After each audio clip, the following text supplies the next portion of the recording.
Assalamualaikum warahmatullahi wabarakatuh.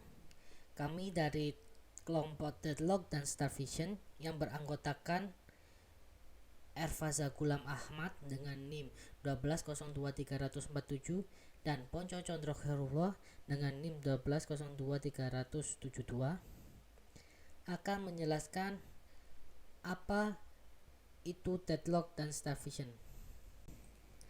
Materi pertama yaitu Deadlock. Pengertian deadlock. Dalam bahasa Indonesia, deadlock berarti kebuntuan. Kebuntuan yang dimaksud adalah kebuntuan proses dalam sistem operasi. Atau juga bisa diartikan deadlock adalah keadaan di mana sejumlah permintaan yang tidak bisa dijalankan oleh scheduler karena permintaan-permintaan tersebut saling tunggu-menunggu. Deadlock adalah masalah utama dalam penggunaan data secara bersamaan. Pada sistem basis data terdistribusi, sering terjadi deadlock antar transaksi, terutama pada sistem-sistem yang menggunakan konkurensi kontrol berbasis looking.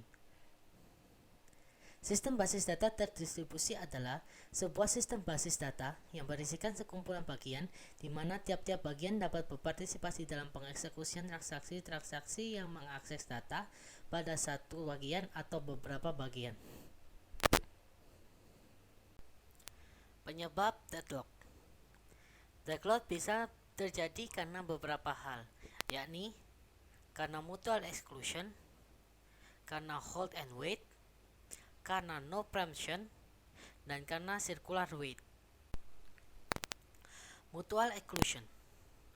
Mutual exclusion adalah kondisi di mana terdapat sumber daya yang tidak dapat dipakai bersamaan pada waktu bersamaan.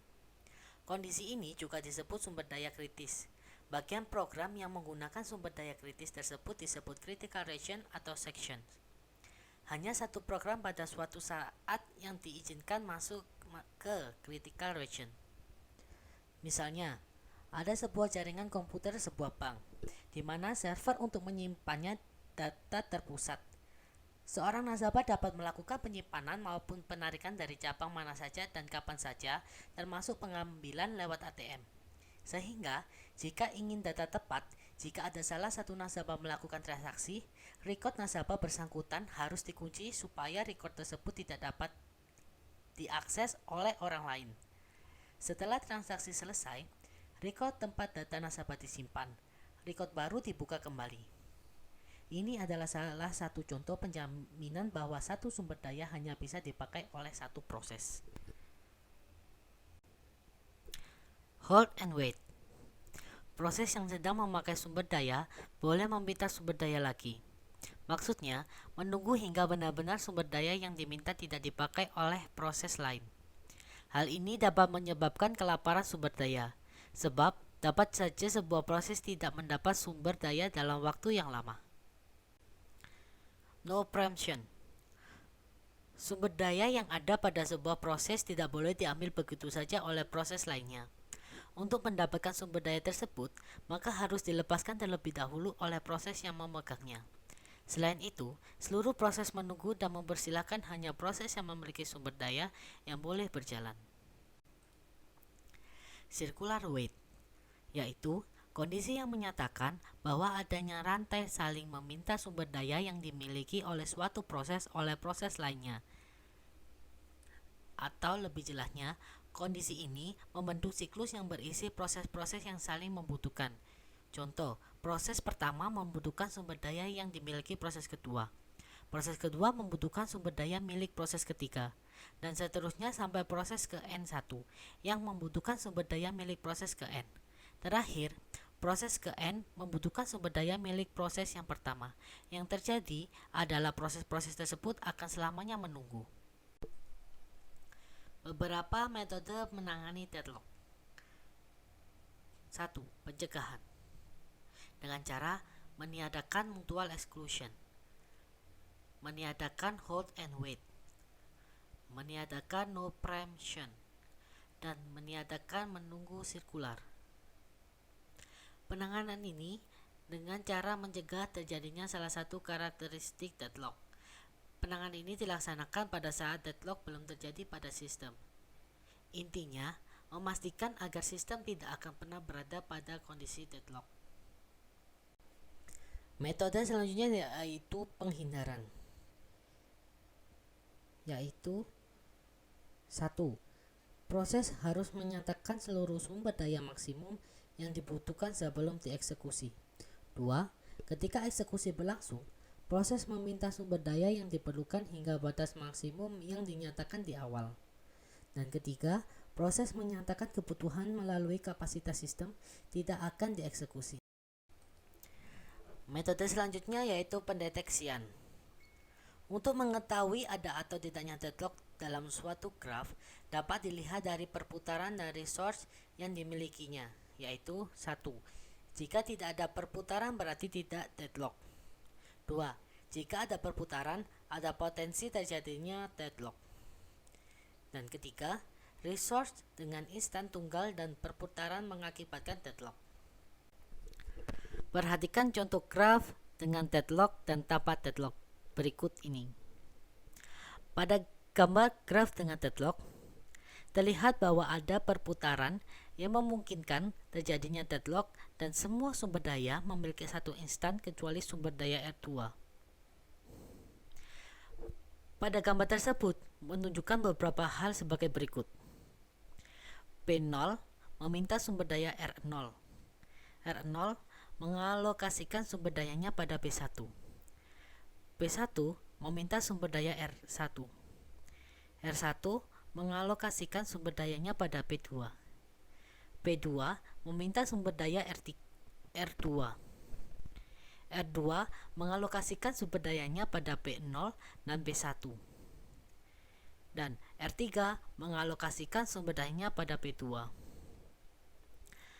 Hal-hal tersebut dapat mengakibatkan deadlock sebab P0 memerlukan sumber daya R0 untuk menyelesaikan prosesnya, sedangkan R0 dialokasikan untuk P1. Di lain pihak, P1 memerlukan sumber daya R1, sedangkan R1 dialokasikan untuk P2. P2 memerlukan sumber daya R2, akan tetapi R2 mengalokasikan sumber dayanya pada R3. Untuk gambar graf tanpa deadlock memiliki perputaran tetapi deadlock tidak terjadi. Pada gambar graf tersebut menunjukkan beberapa hal. P0 meminta sumber daya R1. R1 mengalokasikan sumber dayanya pada P2.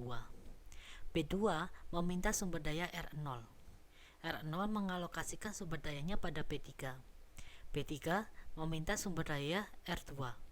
R0 mengalokasikan sumber dayanya pada P3. R1 mengalokasikan sumber dayanya pada P1. Hal ini tidak menyebabkan deadlock, walaupun ada perputaran. Sebab, semua sumber daya yang diperlukan P1 dapat terpenuhi sehingga P1 dapat melepaskan semua sumber dayanya yang kemudian dapat digunakan oleh proses lain. Metode selanjutnya adalah pemulihan. Hal-hal yang terjadi dalam mendeteksi adanya deadlock adalah 1. Permintaan sumber daya dikabulkan selama memungkinkan. 2. Sistem operasi memeriksa adakah kondisi circular wait secara periodik. 3. Pemeriksaan adanya deadlock dapat dilakukan setiap ada sumber daya yang hendak digunakan oleh sebuah proses. Dan terakhir, memeriksa dengan algoritma tertentu. Metode terakhir untuk menangani deadlock adalah pengabaian. Maksud dari pengabaian di sini adalah sistem mengabaikan terjadinya deadlock dan pura-pura tidak tahu kalau deadlock terjadi. Dalam penanganan dengan cara ini dikenal istilah ostrich algorithm. Pelaksanaan algoritma ini adalah sistem tidak mendeteksi adanya deadlock dan secara otomatis mematikan proses atau program yang mengalami deadlock. Kebanyakan sistem operasi yang ada mengadaptasi cara ini untuk menangani keadaan deadlock. Cara penanganan dengan mengabaikan deadlock banyak dipilih karena kasus deadlock tersebut jarang terjadi dan relatif rumit. dan kompleks untuk diselesaikan. Sehingga biasanya hanya diabaikan oleh sistem untuk kemudian diselesaikan masalahnya oleh user dengan cara melakukan terminasi dengan Ctrl Alt Delete atau melakukan restart terhadap komputer. Beberapa jalan untuk kembali dari deadlock. Yang pertama yaitu preemption, yaitu menjauhkan sumber daya dari pemakainya untuk sementara waktu dan memberikannya pada proses yang lain. Ide untuk memberi pada proses lain tanpa diketahui oleh pemilik dari sumber daya tersebut tergantung dari sifat sumber daya itu sendiri. Perbaikan dengan cara ini sangat sulit atau dapat dikatakan tidak mungkin. Cara ini dapat dilakukan dengan memilih korban yang akan dikorbankan atau diambil sumber dayanya untuk sementara. Tentu saja harus dengan perhitungan yang cukup agar waktu yang dikorbankan seminimal mungkin. Setelah kita melakukan preemption, dilakukan pengkondisian proses tersebut dalam kondisi aman. Yang kedua yaitu melacak kembali. Setelah melakukan beberapa langkah preemption, maka proses utama yang diambil sumber dayanya akan berhenti dan tidak dapat melanjutkan kegiatannya. Oleh karena itu, dibutuhkan langkah untuk kembali pada keadaan aman di mana proses masih berjalan dan memulai proses lagi dari situ. Beberapa sistem mencoba dengan cara mengadakan pengecekan beberapa kali secara periodik dan menandai tempat terakhir kali menulis ke disk. Sehingga saat terjadi deadlock dapat mulai dari tempat terakhir penandaan berada. Dan yang terakhir, lewat membunuh proses yang menyebabkan deadlock. Cara yang paling umum ialah membunuh semua proses yang mengalami deadlock. Cara ini paling umum dilakukan dan dilakukan oleh hampir semua sistem operasi. Namun, untuk beberapa sistem, kita juga dapat membunuh beberapa proses saja dalam siklus deadlock untuk menghindari deadlock dan mempersilahkan proses lainnya kembali berjalan. Atau dipilih salah satu korban untuk melepaskan sumber dayanya. Dengan cara ini, maka masalah pemilihan korban menjadi lebih selektif sebab telah diperhitungkan beberapa kemungkinan jika proses harus melepaskan sumber dayanya. Beberapa kriteria seleksi korban. Pertama, yang paling jarang memakai prosesor. Kedua, yang paling sedikit hasil programnya. Yang ketiga, yang paling banyak memakai sumber daya sampai saat ini. Yang keempat, yang alokasi sumber daya totalnya tersedikit. Dan terakhir, yang memiliki prioritas kecil. Demikian penjelasan materi deadlock dari saya. Untuk materi selanjutnya, yaitu starvation, akan dijelaskan oleh rekan saya, yaitu Erfaza Gulam Ahmad. Di sini saya akan menjelaskan tentang starvation. Dalam bahasa Indonesia, starvation berarti kelaparan. Kelaparan yang di sini bukan berarti kelaparan karena kekurangan makanan, tapi kelaparan yang dimaksud di sini adalah kekurangan resource karena terjadi deadlock. Nah, kelaparan yang dimaksud di sini adalah kelaparan dalam sistem operasi. Nah, jadi bisa diartikan starvation adalah kondisi yang biasanya terjadi setelah deadlock. Proses yang kekurangan resource karena terjadi deadlock tidak akan pernah mendapat resource yang dibutuhkan, sehingga akan mengalami starvation atau kelaparan. Selanjutnya saya akan menjelaskan perbedaan antara deadlock dan starvation. Perbedaan dasar antara deadlock dan starvation. Deadlock adalah proses di mana tidak ada proses dilanjutkan dan diblokir. Jadi, ketika sebuah sistem operasi terjadi deadlock, maka sistem program atau proses yang terjadi dalam sistem operasi tersebut akan berhenti dan tidak ada proses yang dilanjutkan. Untuk starvation, tempat proses berprioritas rendah diblokir dan proses berprioritas tinggi tetap berlangsung. Jadi kalau di starvation, proses yang berprioritas rendah itu tidak akan berjalan alias diblokir, sedangkan yang proses dengan prioritas tinggi akan tetap berlangsung. Sekarang dari segi kondisi yang timbul, kalau deadlock nanti akan terjadi mutual exclusion, hold and wait, no preemption, dan circular wait secara bersamaan. Sedangkan dalam starvation, kondisi yang timbul adalah penegakan prioritas dan pengelolaan sumber daya yang tidak terkendali. Selanjutnya, untuk perbedaan yakni nama lain. Nama lain dari deadlock adalah tunggu dan melingkar, sedangkan nama lain dari starvation adalah lifelock. Selanjutnya yakni sumber daya.